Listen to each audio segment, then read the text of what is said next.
अरे भाई, जिस स्पीड से, जिस तरीके से टीवीएस स्पोर्ट मार्केट में आई थी, उस हिसाब से तो लग रहा था कि टीवीएस को कोई मात ही नहीं दे सकता। लेकिन अब इतने बुरे हालात हो गए टीवीएस स्पोर्ट के कि अब इनको कोई फ्री के भी नहीं पहुंचता। भाई दोस्तों, थोड़ा बुरा लगेगा, लेकिन टीवीएस स्पोर्ट की इस समय पिछले 2 सालों से इतनी ज्यादा मार्केट गिर गई, इतनी ज्यादा डिमांड गिर गई है कि अब वो उभरने का नाम ही नहीं ले रही है। जैसे कि टीवीएस एक छोटे सेगमेंट का, टीवीएस कंपनी का बहुत ही बढ़िया ब्रांड था। काफी एक समय था इसका दबदबा बना मार्केट में रहता था। लेकिन अब 2024, 25, 23 में ये ऐसा फ्लॉप हुई है, ऐसा फ्लॉप हुई है कि अब ये गाड़ियों पे कोई इंटरेस्ट दिखा ही नहीं रहा है। और खास करके अब तो कंपनी का प्रेशर भी ऊपर से काफी रहता है, ये गाड़ियां सेल होनी चाहिए, होनी चाहिए, होनी चाहिए। लेकिन अब कस्टमर पता नहीं क्या उनको हो गया, जब स्पोर्ट पर इतना कंट्रोवर्सन ला ही नहीं रहे हैं, ना उनकी इंक्वायरी तक नहीं आ रही है। ये हालात हो गए हैं। तो कहीं ना कहीं इसका रीजन हमारे हिसाब से ये होता है कि टीवीएस स्पोर्ट ने अपने को समय के हिसाब से अपडेट नहीं किया है। और अपडेट आज के समय का हर गाड़ी का एक शेड्यूल बन गया है कि अगर जिस गाड़ी में अपडेट नहीं दिया जाएगा वो गाड़ी कहीं ना कहीं फ्लॉप हो जाएगी। और कुछ पैटर्न में चेंज करना था, कुछ चीजें में बदलाव करना था, ये बदलाव लेके टीवीएस स्पोर्ट नहीं आई है। तो कहीं ना कहीं इसका रीजन देखने को मिल रहा है कि टीवीएस स्पोर्ट स्पोर्ट पूरी तरीके से फ्लॉप दिख रही है। और जैसा कि आप सभी लोग जानते हैं कि चाहे आप छोटे सेगमेंट के एचएफ डिलक्स ले लीजिए, स्प्लेंडर ले लीजिए, सीडी 110 ले लीजिए, होंडा की साइन 100 ले लीजिए, बजाज की प्लाटिना ले लीजिए, सिटी 100 ले लीजिए, ऐसी गाड़ियां मार्केट में आई हैं, लेकिन वो कंटिन्यू अपनी बाइकों में चेंजमेंट लाती रही हैं।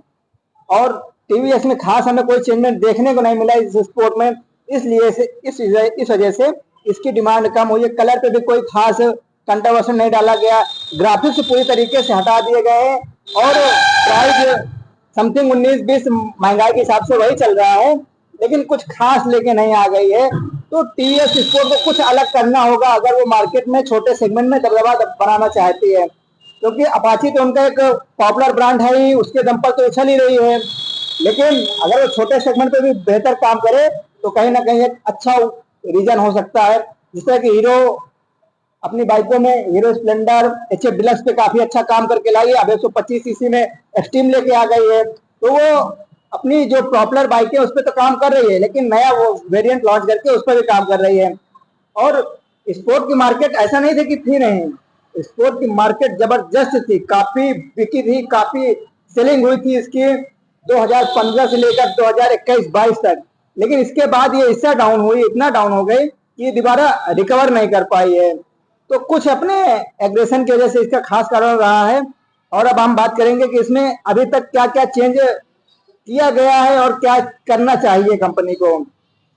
खास करके गाड़ी की कोई भी एक वेरिएंट होता है, उसकी सुंदरता होती है, और अगर उस गाड़ी में वो सुंदरता नहीं है, अब कोई भी गाड़ी अगर आप देख रहे हैं, सारी गाड़ियों में ग्राफिक्स दिए गए हैं, स्टिकर दिए गए हैं, अगर वो स्टिकर गाड़ियों में नहीं दिए जाते तो गाड़ी थोड़ा सा भद्दी लगने लगती है। तो कोई भी है, गाड़ी में अगर स्टिकर दे दिया जाता है तो इसका जो देखने का तजुर्बा है लोगों का और अच्छा हो जाता, और बढ़िया रिस्पॉन्स करते हैं। तो एक हिडन फीचर से ये हो गया।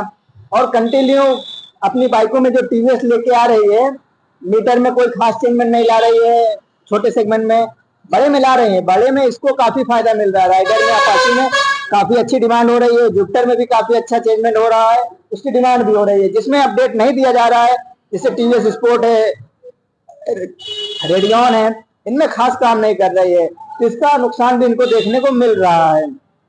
तो अब अपनी जैसे छोटे सेगमेंट में लोग बाइक पसंद करते हैं, तो छोटे सेगमेंट में 80, 85, 75, 70 ये अराउंड की बाइक लॉन्च करते हैं। और जैसा कि अभी तक टीवीएस में एलाइविल भी आता, वो एलाइविल नहीं आता था, अब एलाइविल दे दिया गया है, लेकिन इसके बाद भी इसकी डिमांड नहीं बढ़ी है। तो कुछ ना कुछ इनको अपनी पूरे के पूरे मॉडल में चेंज करना पड़ेगा, तभी ये गाड़ियां दोबारा बैकअप कर पाएंगी।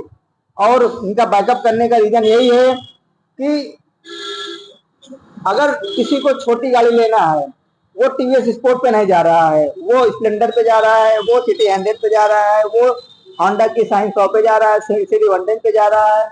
तो इनको भी अपने इस मॉडल को एक पॉपुलर मॉडल बनाना होगा, चाहे किसी को भी अच्छे से डेवलप करना होगा, उसको प्रेजेंटेशन ठीक से करना पड़ेगा, मॉडल में कई चेंजमेंट करना पड़ेंगे, जिससे कि उनको इसका लाभ मिल सके।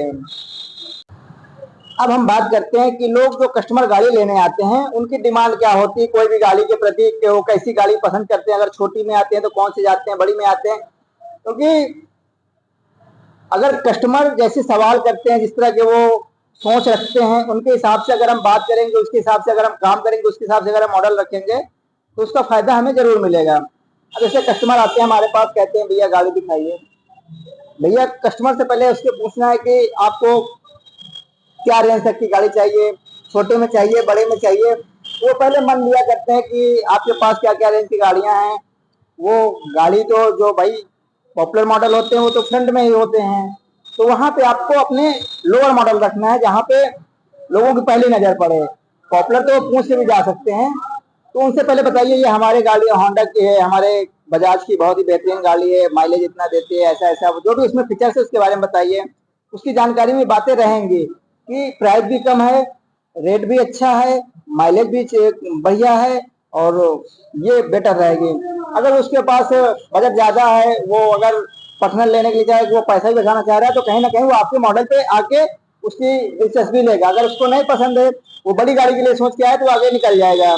तो ये सबसे पहला पॉइंट ये होगा कि उसमें कि आपको कस्टमर को उसके हिसाब के इस डिमांड के हिसाब से उसकी सप्लाई देना पड़ेगा और प्लस उसके हिसाब से उसको गाड़ी बताना पड़ेगा। अब वहीं पे अब हम आ जाते हैं कि अगर स्पोर्ट की सर्विस, जी दोस्तों, अगर हम पिछले बीते दिनों की बात कर लेते हैं तो स्पोर्ट फ्लॉप होने का रीजन यहीं से निकल के आया है। उसकी सर्विस और उसके जो बैकग्राउंड की अगर हम बात कर लेते हैं तो बैकग्राउंड में उसका काफी खराब इस वजह से रहा है क्योंकि वो सबसे लो प्राइस में, छोटे सेगमेंट में सबसे लो प्राइस में 100 सीसी 110 सीसी बाइक प्रोवाइड कराती थी। तो कहीं ना कहीं गाड़ियों में कुछ नुकसान हुआ करता था, सिलेंसर गल जाते थे, रिम गल जाते थे, और माइलेज तो प्रोवाइड कराती थी। माइलेज और हेडलाइट की लाइट उसकी काफी बेहतरीन रही है, तो अच्छा मिलता था। तो उस बैकग्राउंड को लोग आज भी सोचते हैं कि स्पोर्ट ऐसी आती थी, स्पोर्ट वैसी आती थी, क्योंकि अब 110 सीसी इंजन हो गया है, तो माइलेज भी बेहतरीन हो गया, BS6 भी आ गया है, फ्यूल इंजेक्टर सिस्टम भी आ गया है। तो लेकिन वो अगर बैकग्राउंड का वजह क्योंकि भैया स्पोर्ट तो कोई फ्री में भी नहीं लेता रिसेल वैल्यू में, वो आदमी लोगों के अंदर जहन ये चीजें घूमती रहती है, इस वजह से स्पोर्ट के अंदर नहीं जाते हैं। और स्प्लेंडर लोगों की, स्प्लेंडर का जो मार्केटिंग है वो प्रॉपर स्प्लेंडर का नहीं कमाया हुआ है, वो प्लस स्प्लेंडर हीरो होंडा का कमाया हुआ है और उसमें होंडा का इंजन रहता था, इस वजह से उसकी पॉपुलैरिटी काफी थी। अब वो कहीं ना कहीं फ्लॉप होते वो भी दिखने लगी है क्योंकि मार्केट में जो BS6 इस्तेमाल कर रहे हैं उनको भी ये दिक्कतें आ रही हैं कि BS6 स्प्लेंडर कहीं ना कहीं जल्दी समस्या पैदा कर देती हैं। और इसके बाद समस्या होना अलग बात है, उसको तुरंत सॉल्व करना एजेंसी की जिम्मेदारी होती है। तो ये सभी एजेंसी वाले उतना वर्कर अच्छे से कर नहीं पा रहे, इतना ध्यान कस्टमर को नहीं लगा रहे, क्योंकि उनको ये पता है कि हमारा सबसे टॉपेस्ट वेरिएंट सेल हो रहा है, तो कहीं ना कहीं इसका खामियाजा बाद में भुगतना पड़ सकता है। तो अपनी अपनी बाइकों पे सर्विस पे जरूर ध्यान दें, कोई भी गाड़ी हो।